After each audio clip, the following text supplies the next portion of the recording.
Bom, gente, acabamos o tecido epitelial, vamos entrar no tecido conjuntivo, que é um tecido muito grande. Então, nós temos desse tecido conjuntivo um pouquinho o contrário do que aconteceu no tecido epitelial. No tecido epitelial, a gente falou o seguinte: são células justapostas com pouco espaço intercelular. Aqui é o contrário.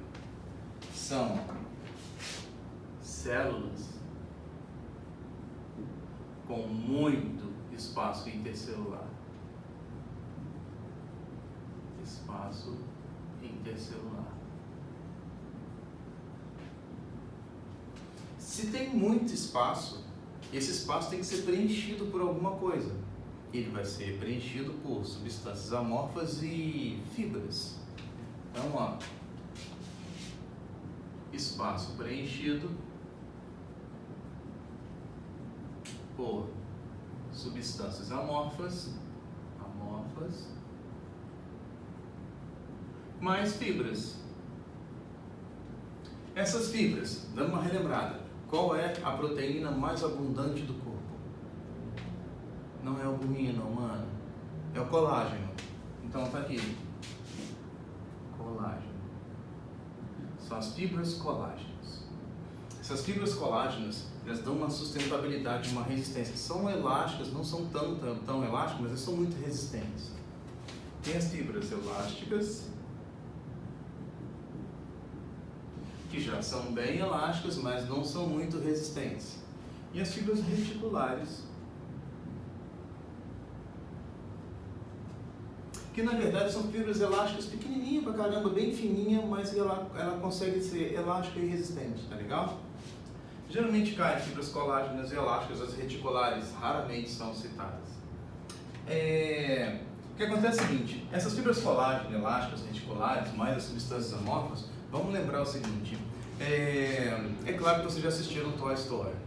E você sabe quando ele está fazendo a mudança e ele coloca aqueles brinquedos todos na caixa, para um brinquedo não ficar batendo no outro, ele joga um monte de bolinhas de isopor, que no desenho está em amarelo, um monte de bolinha de isopor. Aquele isopor serve para evitar o contato entre um brinquedo e outro. Na mudança acontece a mesma coisa na sua casa, vai colocar pratos, copos, então joga-se esse isopor ou um plástico bolha, que é para evitar. Então, essas fibras, eles fazem esse preenchimento para impedir que um encoste no outro. Tá legal? Bom, células importantes do tecido conjuntivo. Nós temos as E5 aqui, e os fibroblastos são os grandes responsáveis pela formação das fibras.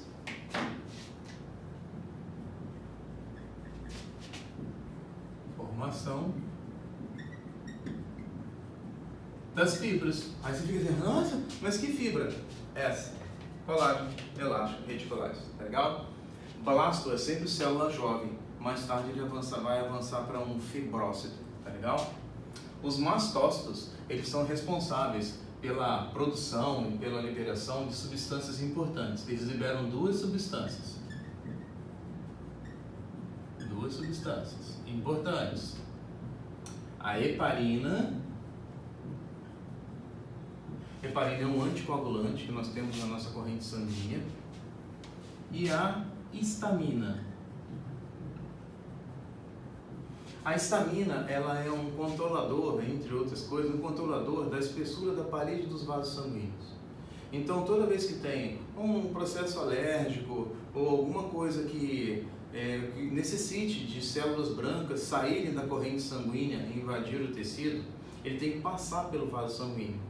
Passar pelo vaso sanguíneo significa que tem que diminuir a espessura desse vaso sanguíneo, para que o glóbulo branco consiga passar por ali, fazer a diapedese, que é a passagem do glóbulo branco da corrente sanguínea para o tecido. Então, para facilitar essa passagem, a histamina vai ali, diminui a espessura do vaso sanguíneo e ele vai passar por ali, entendeu?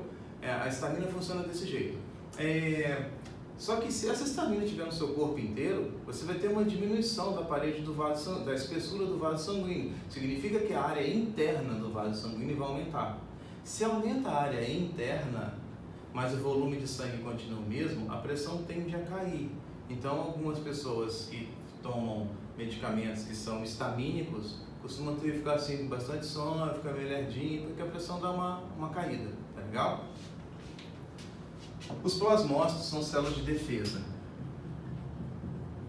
fazem defesa a partir de proteínas específicas chamadas de anticorpos. Legal? Esses plasmócitos aqui, na verdade, são linfócitos modificados. Porque na corrente sanguínea é chamado de linfócito. Quando ele sai da corrente sanguínea e invade um outro tecido, ele muda de nome, passa a ser um plasmócito. Os macrófagos também fazem defesa, mas fazem defesa por fagocitose. Esses macrófagos na corrente sanguínea são chamados de monócitos.